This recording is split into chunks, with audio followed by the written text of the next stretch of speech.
just had a lovely dark moon ceremony and talked about the Cancer energy of the dark moon that we're in, and how it's very much about, I mean, I'm Capricorn, and Cancer and Capricorn are on a spectrum, and Capricorn's very brave and out there and kind of a bit boundaryless, can kind of keep pushing themselves beyond their limits to keep achieving the things that they're trying to achieve.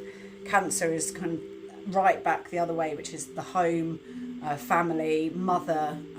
Capricorn's ruled by Saturn, which is like the father, it's the hard taskmaster, very much the rod, and then the moon is inner world and intuition and is the mother, and the carrot, and it's about creating the safe space for your inner child and that nurturing very thick boundaries, the shell of the crab, almost to the point where, so it's a spectrum, like Cancer needs to learn to be more Capricorn, and Capricorn needs to learn to be more Cancer-y.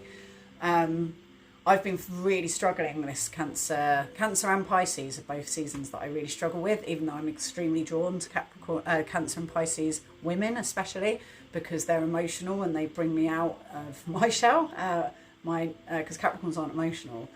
So they make me be more emotional, and then I obviously bring them out of their shell because I encourage them to be braver and not worry. I think they're warriors, and they're not very trusting, and like I'm trusting to a fault. So it was really lovely to do that ceremony. I needed it because I've been feeling really strung out, ADHD, overwhelmed and emotional since the Cancer season started, and it's just brought me right back to having boundaries and just being clear about what I'm like, not being overwhelmed, being clear about what I'm capable of and what I'm not. So I've done the reading. I'll show it to you. It's perfect as always. So this Othellas, I mean, I never know how to pronounce them, is the homestead. So it's literally about the home. So this weekend, because I was overwhelmed, I've stayed in all weekend, and I've totally and utterly given myself a weekend of just not slobbing, doing things I want to do, writing and all that kind of stuff. And I feel so much better for it. So Rado in the north, in the physical world, means like a new beginning, new cycle. In communication, it's like having those conversations that are necessary, so anything that's been necessary, that's needed to happen, to have them. But emotion here is joy. So inner child, you're finding joy in what you're doing, and man in the spiritual. So it is very much about being in the home, doing and clearing up anything that needs clearing up, having conversations that need to be had, sorting things out that you need to sort out, getting your ducks in a row, but in a loving and compassionate and joyful way, so that your inner child can have fun again and play and be free.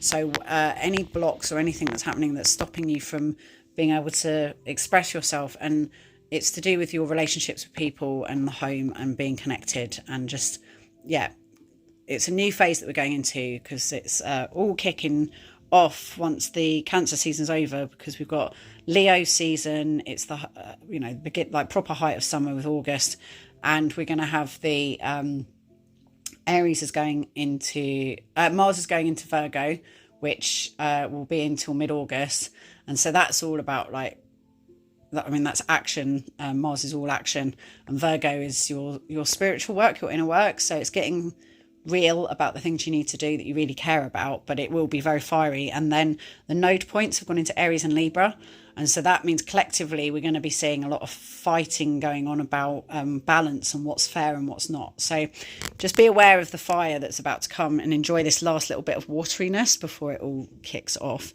and being at home and stuff before it all kicks off. Queen of Wands, so that is being a big boss, fiery lady, being strong, being powerful. Don't put up with shit. The Princess of Discs is all about manifestation. So this is the card of manifestation. So what is it you want? And look, it's interesting. It's got the yin and yang symbol there, that balance. So what do you want? What do you care about? What's actually important to you? And then here is another sign of balance, another card.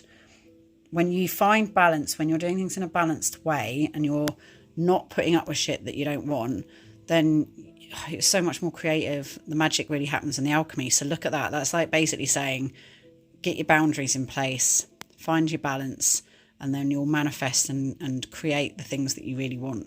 It couldn't be more perfect. And that's basically what's coming up here as well. So be brave, courage, have the courage, the bravery, which is this card, to stand up for what you need. And then that will transform through this balance, manifest what you actually want, which is the fertile timings. And we've got here Mokos. So that is that things will manifest that you want. So that's basically the same thing being said. So take this time to enjoy, to relax, to be at home, to connect to your family, to talk through anything that needs talking through, sort out anything that needs sorting out, and then get ready for some kick-ass, balancing, creative, fiery time coming up. And enjoy.